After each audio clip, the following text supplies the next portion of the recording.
Do you guys remember in my recent Dirt 3 review how I mentioned that the Games for Windows Live Store broke all of the game's online features?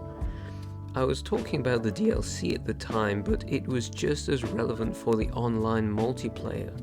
Trying to join an online game just made it crash for me, which sucked as I really wanted to try playing Outbreak.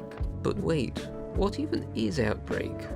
It's a mode in Dirt 3 that's exclusive to the online multiplayer. It's kind of like a game of tag. One player starts off infected and they have to try and touch the other cars to infect them. And then when someone else gets infected, they join in trying to catch the other cars too. There's a time limit, so it is possible to get through a whole round without getting tagged if you're good enough. I remember I ended up just watching matches of it that people put up on YouTube. I assume they were playing on the console version or something. It seemed like so much fun. It was easily the most exciting thing I'd seen in a racing game at the time. But I could never try it myself, even though I had the game. But as I mentioned in my review, Dirt 3 eventually made the move to Steam, where it worked a lot better. So surely I got to try Outbreak then. The thing is, I wasn't actively playing the game anymore, and because of a whole load of things that happened to me in real life, it was a long time before I got the chance to look at it again. Of course, when I finally came back to do my recent review of the game, one of the things I wanted to do was try the multiplayer. And as far as I could see, it was working fine. However, the game had long been delisted by this point, and I couldn't find any lobbies to connect to or any people to join me after I started my own. So I sadly accepted that I would never get to experience Dirt 3's online. But the evening after I recorded the B-roll for my Dirt 3 review, I got an itch to play some more of the game, so I grabbed my Steam Deck and settled down to beat some more of the races that I hadn't got first place on yet. After a while, I looked at my watch and realized it was really late. I needed to put it away and go to bed, but I was too tired to get up off the settee, so to procrastinate a bit, I decided to have a quick glance at the multiplayer, just to see if there was anything different. And to my shock, there was. It found a lobby. And it wasn't just one or two people, it was a whole group, and they were playing Outbreak. So I hit the spectate button to see if I could load the current round, and it worked. After all these years, it finally worked. Now that I'm over the surprise of finally being able to play this mode, I want to give you a proper review of Dirt 3's multiplayer. So grab a snack, get comfortable, and I'll tell you about it. Although I don't know the area Outbreak is played in very well, this wasn't actually my first time in it. It's used for a whole load of different events, including a few single-player stunt challenges. In single-player, you also get the option to free roam through the whole thing, and there's a bunch of hidden items and objectives you can find. I was never very interested in this until multiplayer gave me a reason to want to get to know the area better. But since then, I've spent a couple of hours playing around in it, and it's really cool how much they've put in there for you to find.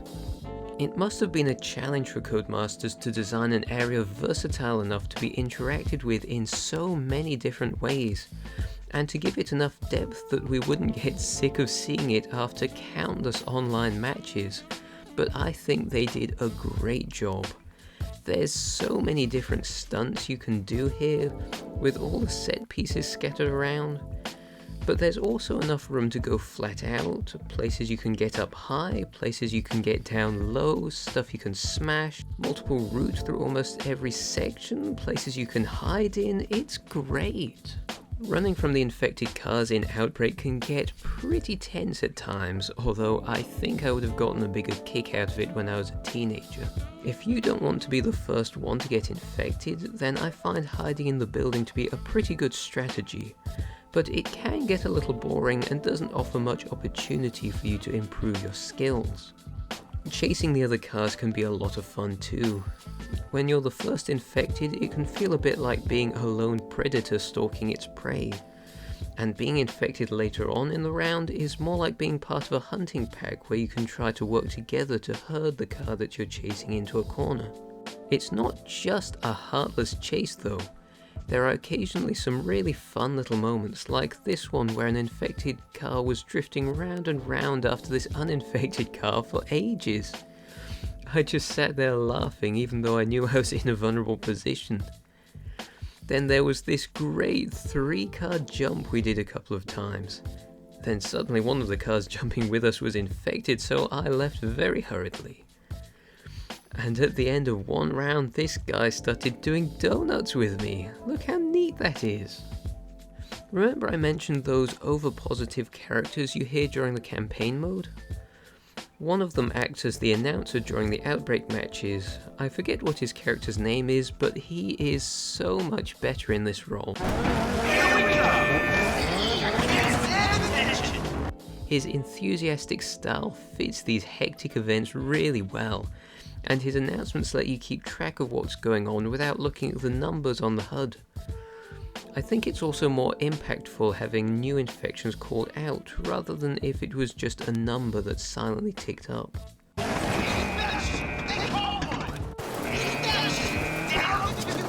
Outbreak isn't the only multiplayer mode, but I didn't think it was likely that I'd be able to review the other modes for you guys, since the online only has a relatively small player base now, and most of them seem to come purely for Outbreak.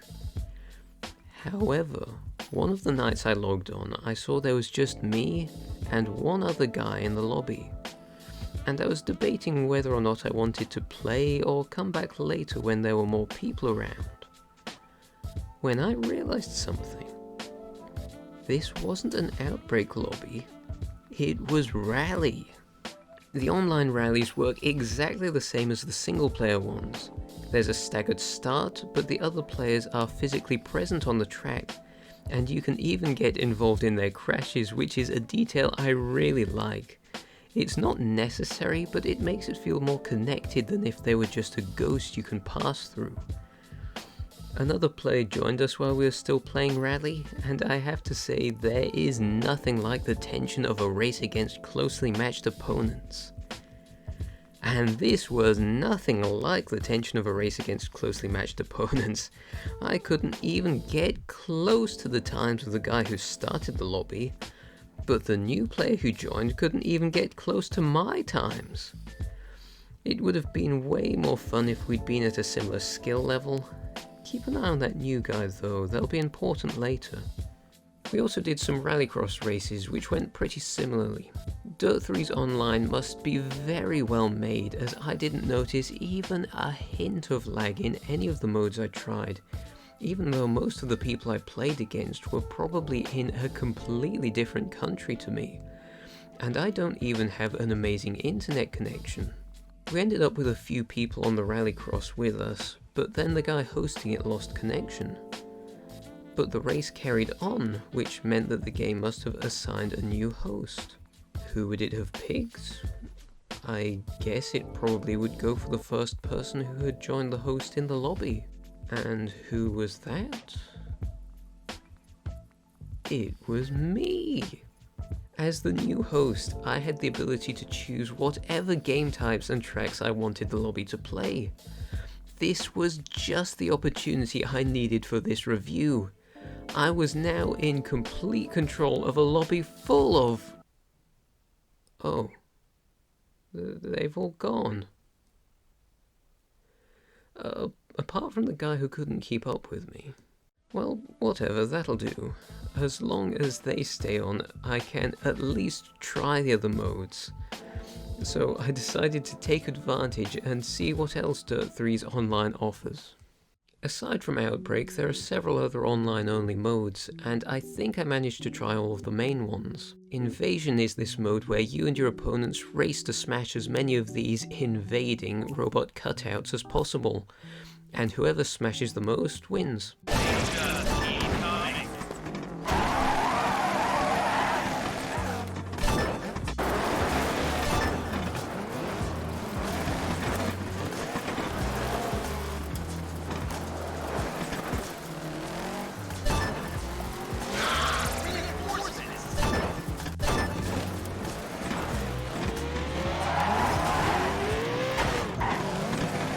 There's also Transporter, which is basically just capture the flag. You get a flag and transport it to a specific location, but other players can grab it off you. The player I was with was not at all enjoying this mode though, so we had to move on. Both of these modes seem like they could be a lot of fun with enough players in them. It's kind of a pity that they're so dramatically overshadowed by Outbreak. There's also a mode that sounds like it's just a multiplayer free roam of the area these games are played in, but I didn't get a chance to try it. I imagine you could put together some pretty elaborate multicast stunts if you played it with some friends. You can also play pretty much every single player mode, even including Gymkhana, although in that mode the other players only appear as ghosts, and you just compete for the most points. One thing I've noticed is that the people who still play on Dirt 3's online seem to drive in a surprisingly respectful way. Obviously there's a lot of contact in Outbreak, but I've not yet experienced any disproportionate ramming that was clearly intentional. Even that player who couldn't keep up with me never seemed to try and take me out while we were going through the different modes, even though I was doing so much better than them that it honestly would have made it more fun if they had started trying to total me. Eventually they did get fed up and leave, but I'm grateful that I did at least get to try most of these other modes. It seems like Dirt 3's multiplayer was probably a lot of fun when there were more players, and the Outbreak mode is still really good now when there are enough people online. None of it really holds up so well when there's only 2 players though, particularly if there is a big skill gap. Since we're talking about Dirt 3's multiplayer in this video, I wanted to quickly mention one feature that worked even back when Dirt 3 was tied to Games Windows Live: the split screen mode. I find it plays fine even on my Steam Deck's tiny screen. It's nowhere near as smooth and convenient to set up as a round of split screen on Mario Kart is, but it's okay for a quick game of Rally or Rallycross.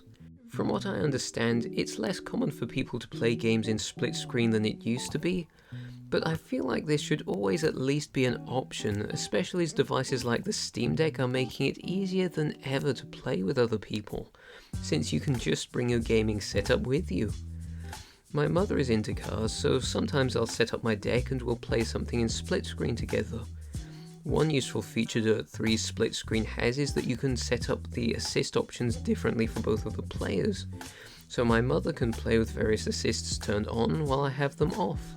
I don't think there's a way to play any of the online modes like Outbreak on split screen, you just get the regular events, which is a shame as Outbreak is an amazing game mode. As well as just being fun to play, it actually helps to define the personality of Dirt 3. There are certainly crazier racing games out there than Dirt 3 is, but that's what makes it so unique. It's still a continuation of the Colin McRae Rally series, and it can still be a fairly sensible, straightforward rally game when you want it to be. But at the same time, it is brimming with style and unusual event types that can get as unhinged as you want them to. Just nobody remind Codemasters that they left their servers turned on, okay? Thank you so much for watching this. I hope you have a good day, guys. And don't you dare like this video, you